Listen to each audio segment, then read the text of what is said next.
sa mga recitation na hindi tayo makasagot ng maayos at sa mga practice na kailangan natin sa sayo.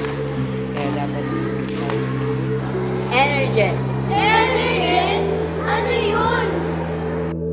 Ang Energen ay nagbibigay sa atin ng iodine, vitamina A, B1, B2, B6, B12, E, and folic acid, vitamina D, and calcium.